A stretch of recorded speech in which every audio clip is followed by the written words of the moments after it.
काय बोली कैसे बोली, काय बोली कैसे बोली, बुन सारे चिड़ैया काय बोली, बुन सारे चिड़ैया काय बोली। नमस्कार, बंजारा बीट्स में आपका स्वागत है। मैं हूं ज्योति प्रकाश खरे। आज हम आपको मिला रहे हैं एक ऐसी शिक्षिका से जिनका पूरा जीवन संगीतमय रहा है। चलिए मिलते हैं श्रीमती सविता करकरे जी से। नमस्कार सविता जी। नमस्कार सविता जी, जैसा कि हमने अभी उल्लेख किया कि आपका पूरा जीवन संगीत से जुड़ा रहा, तो आप मुझे बताएं कि आपकी ये संगीतमय यात्रा शुरू कब से हुई? हमारी मम्मी जी संगीत सीखने जाती थी, बस वहीं से हमारी जीवन यात्रा शुरू हो गई संगीत की। और उसके अलावा हमने संगीत से प्रभावित की परीक्षा दी, उसके बाद संगीत से प्रवीण किया, एमए किया संगीत से माधव म्यूजिक कॉलेज से, और वहीं से हमने पीएचडी किया इंदिरा कला विश्वविद्यालय से। तो इसका मतलब आप डीलिट है यानी डॉक्टर लिखती हैं? जी हाँ, जी हाँ। अच्छा सविता जी, आपका जीविकोपार्जन का मुद्दा क्या रहा? पहले तो हम ट्यूशन वगैरह पढ़ाते थे संगीत की, कुछ इससे हम आगे बढ़े। फिर इसके बाद हम एलटी ग्रेड में सिलेक्ट हो गए स्कूल में, इंटर कॉलेज में, गवर्नमेंट इंटर कॉलेज मेहरौनी, जिला ललितपुर में मैं पदस्थ रही। कब आप पोस्ट हुई वहाँ? 1990 28 जुलाई को। अच्छा, फिर उसके बाद कहाँ आपकी? 2002 को हम रानीपुर आए। रानीपुर से फिर हम पुनः झांसी राजकीय बालिका इंटर कॉलेज सूरज प्रसाद में पदस्थ रहे। इस समय हम जीजीआईसी रानीपुर में प्रधानाचार्य के पद पर आसीन है। सविता जी, जैसा कि संगीत से जुड़ाव है, तो हम चाहेंगे कि आप हमारे दर्शकों को अपनी इस प्रतिभा का कोई नमूना पेश कीजिए ताकि उनको लगे कि सविता जी संगीतमय आज भी है। तो इसे हम आपको कुछ शब्दों में कुछ भजन के रूप में बता रहे हैं। प्रभु तेरो नाम जो ध्यावे फल पाए, सुख लागे तेरो नाम, प्रभु तेरो नाम करके मुझे बदनाम, श्री राधे सुख लागे तेरो नाम। इसके अलावा क्या आपका जुड़ाव बुंदेली संस्कृति या बुंदेली गायन से भी रहा है? कुछ नमूना हमारे दर्शकों को। एक बुंदेली लोकगीत के रूप में, काय बोली कैसे बोली, काय बोली कैसे बोली, बुन सारे चिड़ैया काय बोली, बुन सारे चिड़ैया काय बोली। सविता जी, जैसा कि आप इस सब चीज से जुड़ी रही, संगीत से जुड़ी रही, तो आपका आकाशवाणी या किसी और बड़े चैनल से भी जुड़ाव रहा होगा? मेरा आकाशवाणी रीवा सुगम संगीत में जुड़ाव रहा है 1985 से। उसके बाद में आकाशवाणी रीवा, आकाशवाणी छतरपुर आ गई, और दूरदर्शन लखनऊ से भी मेरा सुगम संगीत में जुड़ाव रहा है। समय समय पर मैंने अपने प्रोग्राम भी दिए हैं। अब भी जब मौका मिलता है तो जाते हैं जिन्हें। जो ऐसी कोई रचना जो आप सविता करकरे जी के नाम के साथ जुड़ी रहती है कि भाई सविता जी आई हैं, दिख रही हैं, तो आप उनसे ये वाली रचना जरूर सुनी जानी चाहिए, आपको याद आती हो तो हमारे दर्शकों के साथ शेयर कीजिए। कुछ हमारे गुरुजी की रचनाएं हैं जो वो स्वयं बनाते थे, तो आपको एक थोड़ा सा एक जोक को उसमें एक थोड़ा सा छोटा ख्याल सुनाते हैं।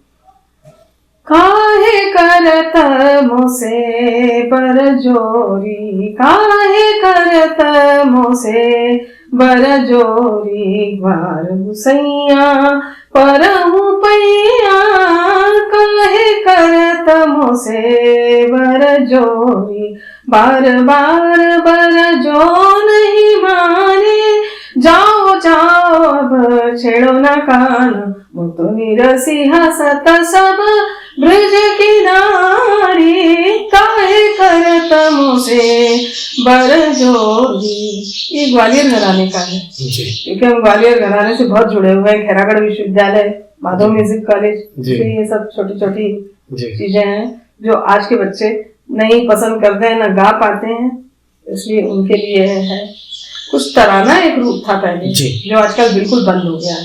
हम चाहेंगे हमारे दर्शकों को आपको उसका नमूना पेश करें। तराने का नमूना पेश किया जाए। दिर दिर तनन तनन दिर दिर तानोम दिर दिर तनन तनन दिर दिर देरे ना देरे दीम तनन दिर दिर तनन तनन दिर दिर तानोम ना दिर दिर तनन तुम दिर दिर तनन तुम दिर दिर तनन दिक्रांत किरण तत्ता तत्ता गति गनदा दिर दिर तनन तनन दिर दिर तानोम दिर दिर तनन तनन दिर दिर तानोम।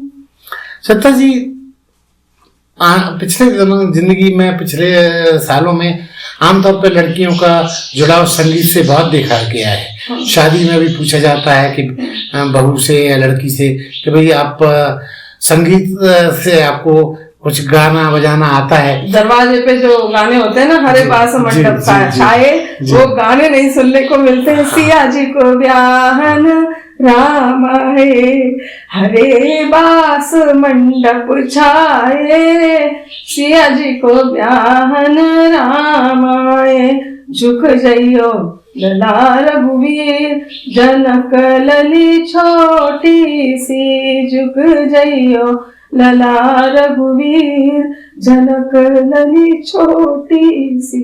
ये नहीं मिलते? हाँ, आप नहीं मिलते, लुप्त हो रही है। हाँ। लेकिन इस सब को बचाने के लिए जो प्रयास अभी आप जैसे पुराने लोग कर रहे हैं वो बड़ा अनूठा है।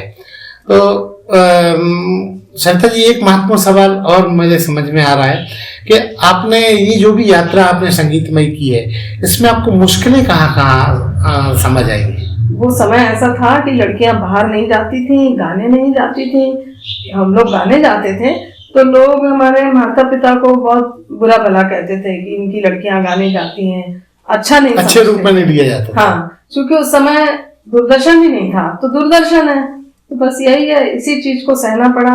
और आज पीछे मुड़ के नहीं देखा, लोग क्या कहेंगे ये नहीं देखा, और अपनी कला को आगे बढ़ाया। आज इसी कला के कारण हम जी रहे हैं, हमारे बच्चे पल रहे हैं, हमारे बहुत स्टूडेंट हैं। हमारी माँ ने संगीत विद्यालय खोला था तो उनके स्टूडेंट हैं जो नौकरी कर रहे हैं, उनकी रोजी रोटी चल रही है। सरिता जी, आपके संगीत के अलावा एक और शौक जो मुझे याद आता है, लेखन भी रहा है। तो लेखन में आपने क्या मतलब क्या अचीव किया अब तक? बहुत लिखा, पेपरों में भी बहुत लिखा, कई साहित्यिक किताबों में लिखा। अभी भी कभी मन होता है तो लिखते हैं, लेकिन अब समय की कमी आ गई, संगीत में जुड़ गए। मैं हॉस्टल वार्डन भी हूँ गवर्नमेंट इंटर कॉलेज की, तो थोड़ी वो जिम्मेदारी ज्यादा है, इसलिए लिखते हैं, थोड़ा बहुत लिखते हैं। आपके इसके अलावा और क्या शौक हैं जो बहुत छुपे हुए हैं और वो आप अब पूरा नहीं कर पाती हैं? खाना नहीं बना पाते हैं क्योंकि उसमें समय लगता है और इतना समय है नहीं, नौकरी घर सब देखने में उतना समय नहीं दे पाते, लेकिन बहुत शौक है खाना बनाने का। कोई और भी ऐसी ख्वाहिश जो आपको अब इस जन्म में करनी पक्के में बाकी है?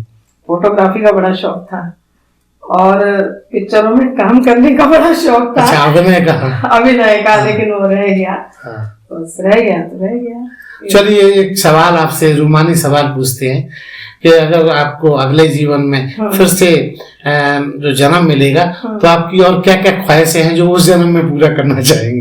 वो ख्वाहिश है कि हमें डांस का शौक है तो डांस सीखेंगे, और फिल्मों में काम करने का शौक है तो ईश्वर पूरी करेगा तो वो भी करेंगे। अब इस बात तो नहीं हो पाई। तो ये थी सरिता करकरे जी, जो संगीत में मीठी यात्रा इन्होंने बड़े सहजता के साथ पूरी की, और बंजारा बीट्स से इन्होंने जो बात की उसके लिए बहुत बहुत धन्यवाद। धन्यवाद। इस चैनल को लाइक और सब्सक्राइब करना ना भूलें। देखते रहिए बंजारा बीट्स।